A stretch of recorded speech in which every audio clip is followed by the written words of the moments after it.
সুপ্রিয় দর্শক শ্রোতা, আমরা গ্রাম বাংলার দৃশ্য দেখাইতে দেখাইতে এখন আমরা আছি একটি মাঠের মধ্যে। আপনারা দেখতে পাচ্ছেন যে এই মাঠের যে ধান চাষ করেছে খুবই সুন্দর চমৎকার, যাকে বলা হয় বাম্পার ফলন। আমরা সেই বাম্পার ফলনের ধান আপনাদের দেখানোর জন্যই আমরা এখন গ্রাম বাংলার এই মাঠে ময়দানে আছি এবং আপনাদেরকে দেখাচ্ছি সেই গ্রাম বাংলার অপরূপ সৌন্দর্য ধান ক্ষেত। সেই ধান ক্ষেতের দৃশ্য আমি এখন অবস্থান করছি একটি ধানের জমিনের মধ্যে এবং দেখতেই পাচ্ছেন যে এত সুন্দর ধান হয়েছে। আমরা আপনাদেরকে একটু সেই ধানগুলোর দৃশ্য দেখাই। যে দর্শক শ্রোতা দেখতে পাচ্ছেন যে এক একটা ধানের গাছের সাথে অসংখ্য ধান, আমরা সেই অসংখ্য ধানের দৃশ্যই আপনাদের সামনে তুলে ধরছি। এইরকম প্রত্যেকটি ধান গাছের সাথেই দেখতে পাচ্ছেন যে অসংখ্য ধান হয়েছে। দর্শক শ্রোতা খুবই সুন্দর ধান, চমৎকার ধান। অর্থাৎ আমরা মাছে ভাতে বাঙালি, অর্থাৎ আমাদের প্রধান খাদ্য হলো সেই ভাত, আর সেই ভাতের উপকরণ হলো ধান। সেই ধানের জমিনেই আমরা এখন অবস্থান করছি এবং আপনাদেরকে দেখাচ্ছি যে এই যে পুরো মাঠ, এই পুরো মাঠটি কিন্তু সুন্দর ধান হয়েছে, অর্থাৎ ধানের বাম্পার ফলন হয়েছে। অর্থাৎ চাষি ভাইদের মুখে হাসি, সে যদি তার এই ধানের জমিনে আসলেই তার মুখে হাসি ফুটবে যে এত সুন্দর আল্লাহ তাআলা তার এই জমিনে ধান দিয়েছে এবং প্রত্যেকটা ধানে আমরা দেখতে পাচ্ছি যে খুবই সুন্দর ধান ফলন হচ্ছে। আমরা এইরকম একটি জমিনেই অবস্থান করছি এবং আপনাদেরকে দেখাচ্ছি সেই ধানের জমিনের দৃশ্য। দর্শক শ্রোতা, আমরা আরেকটি বিষয় আপনাদেরকে না দেখাইলেই না, যে এই ধানের জমিনের পাশেই দেখতে পাচ্ছেন যে একটি বড় ধরনের একটি খামার, যাকে বলা হয় হাঁস মুরগির খামার। এই খামারে কিন্তু অসংখ্য মুরগি চাষ হয়। আমরা আপনাদের সেই দৃশ্যটি একটু দেখাচ্ছি যে হাঁস মুরগি দেখতেই পাচ্ছেন যে বড় বড় মুরগি আমরা দেখতে পাচ্ছি যে খামারের মধ্যে বেশ অসংখ্য মুরগি এই খামারে আছে।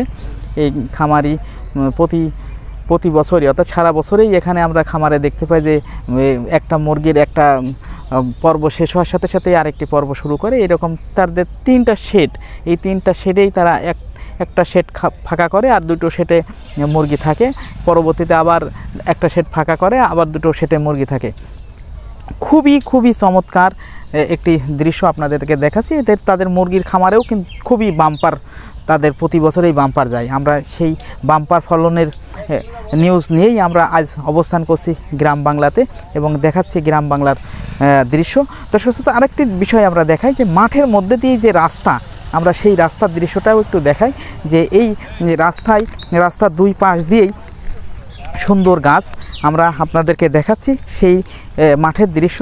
দর্শক শ্রোতা দেখতে পাচ্ছেন যে মাঠের মাঝখান দিয়ে এই রাস্তা এবং এই রাস্তার দুই পাশ দিয়েই সুন্দর গাছ। এটি প্রাকৃতিক সৌন্দর্য, আমরা সেই সৌন্দর্যও আপনাদের সামনে তুলে ধরছি যে খুবই চমৎকার একটি দৃশ্য। আমরা সেই দৃশ্যটি আপনাদের সামনে তুলে ধরছি।